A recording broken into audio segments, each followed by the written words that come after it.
What's up guys? So my name is Dom and this is Faith Family Homestead, and today I am going to be planting some potatoes. So I had showed in a previous video that I grew potatoes in containers last year and had them sitting in underneath my sink, and this is what they're looking like right now. They sprouted, and I've just been waiting to plant them. I sat these out yesterday and I had planned on planting them yesterday, but my daughter ended up getting a stick stuck in her foot about an inch deep, so I had to take her to the emergency room to get that out. So that kind of threw everything off, but I am back out here today and I'm going to get these planted. They are very dry and shriveled, but I am going to be planting them. I am going to be planting this whole sprout and just leaving the tip out.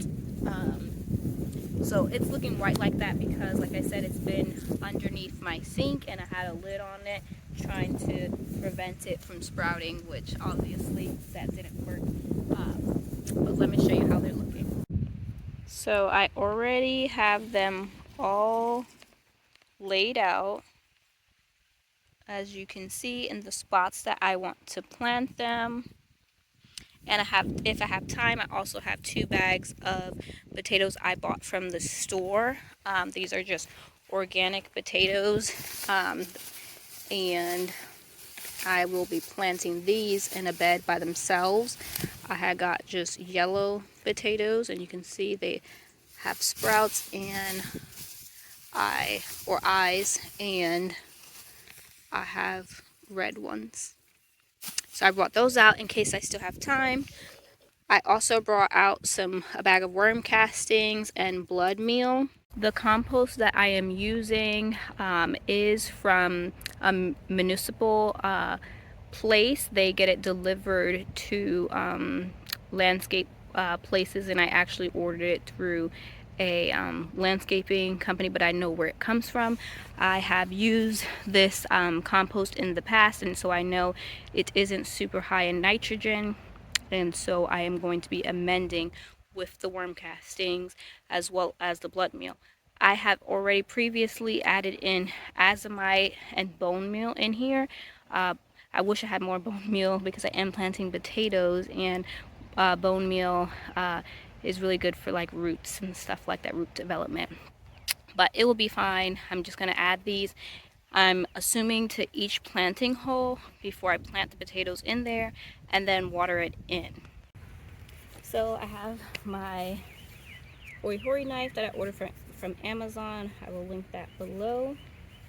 And I'm just going to go in, create an hole. I did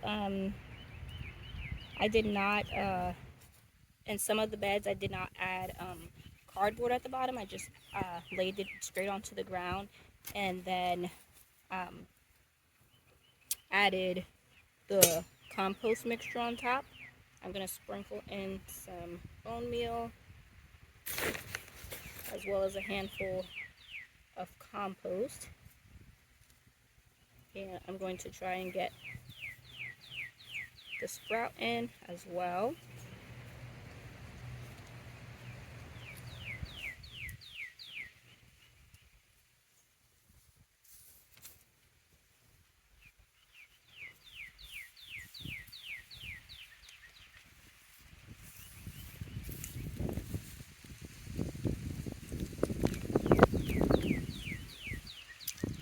As you can see, I left a little piece hanging out, and I'm just going to continue that all throughout the bed.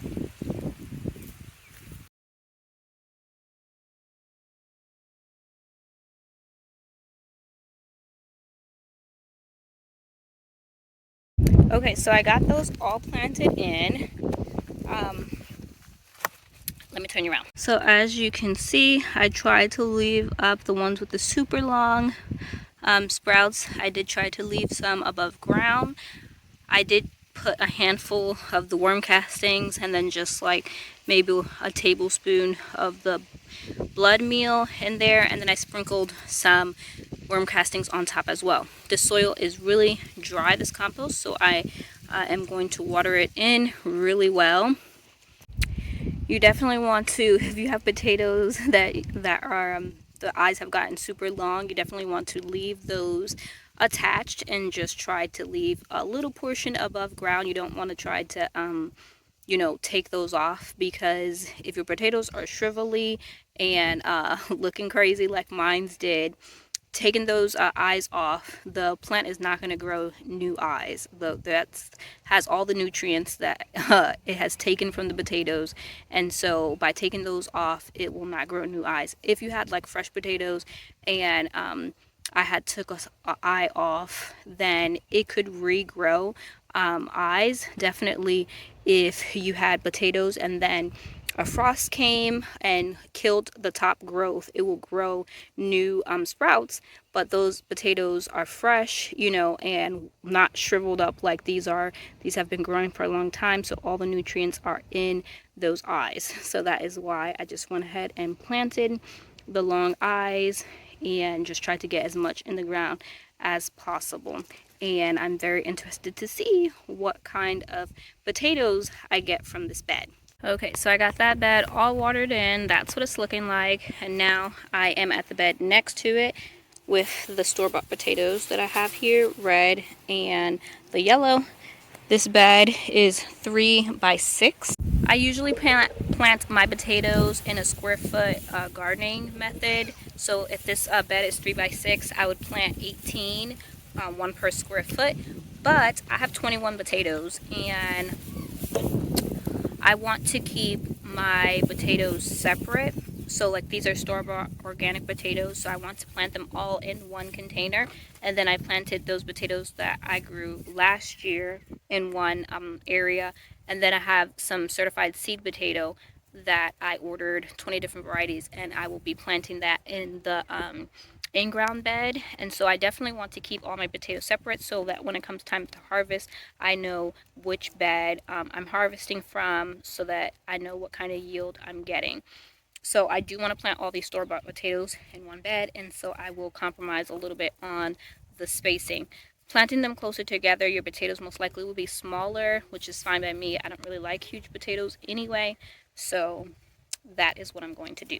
So I'm actually just going to dump them all out of the bags onto the soil, and by doing that I snapped off some eyes, which is fine. They are still plenty plump, so wherever I did that, eyes will grow back. I am not cutting these potatoes in half. Wherever the eyes are, I'm going to, so since that one has 3 eyes, I'm just going to plant it sideways like that. I'll plant it like that. This one, the eyes are coming from the top, so I'll plant it like that.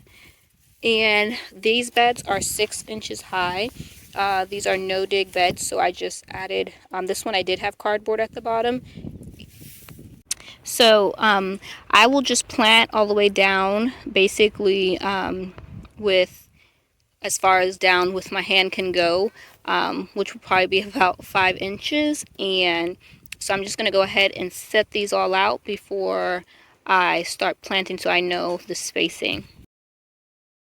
Okay, so this is the spacing that I am going to be planting them. I just sat them out and just tried to evenly distribute them. I'm going to be planting them like I did the other potatoes, but these I am not going to leave any eyes sticking out. I'm going to be covering the whole potato. I'm going to dig down with my hand, make a hole, add some worm castings, some blood meal, and then cover it back up. Take this potato, dig my hand all the way down, move the soil aside,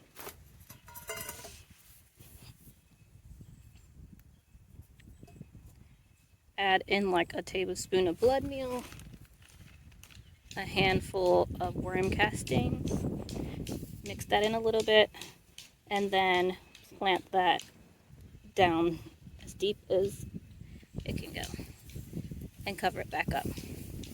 This white powder that you see on the top of the soil is Azomite.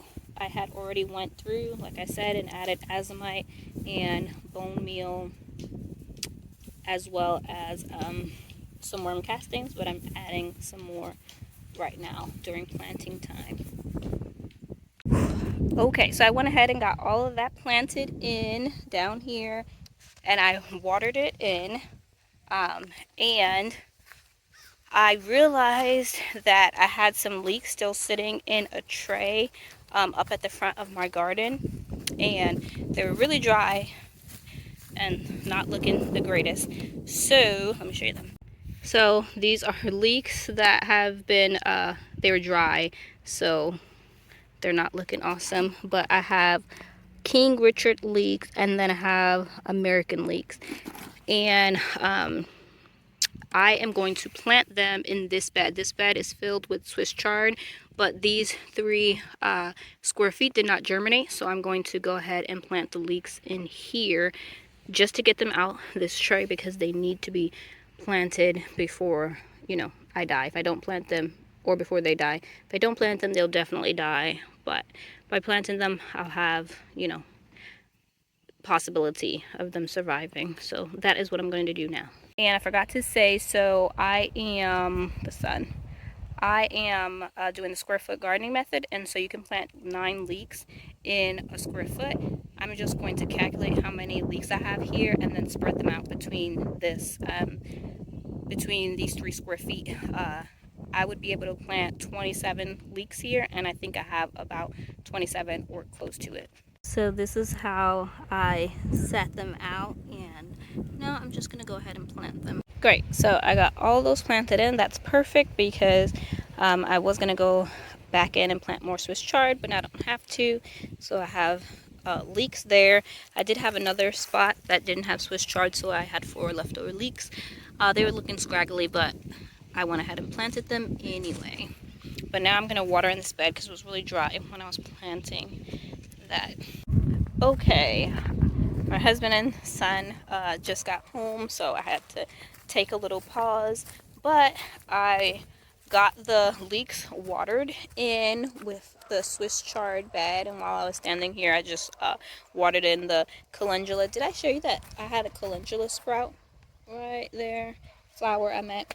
And so I did that, and I am so happy to have those potatoes planted. I am in Zone 8B in South Carolina, coastal South Carolina, and my last estimated frost is April 2nd last year. I think it was April 1st, and we had a frost April 2nd. You can plant potatoes about a month before your last frost date, and so that is what I've done in the past. And I mean, because at this point, if we do we will have a frost again, but it won't be probably like a hard freeze. It would probably just be 32 degrees Fahrenheit. I'm not planting out any kind of warm vegetables like tomatoes or peppers or anything like that. And I still have a ways to go to get this bed prepared. I did add some blood meal on top of that. That's the red colored stuff. So I still have a ways before I plant this bed out with the seed potato, but I am glad to have those other 2 beds, and we'll just see how they produce over the season. And you know, like if I have any problems with these beds that I planted out earlier, then I will be planting out the other beds.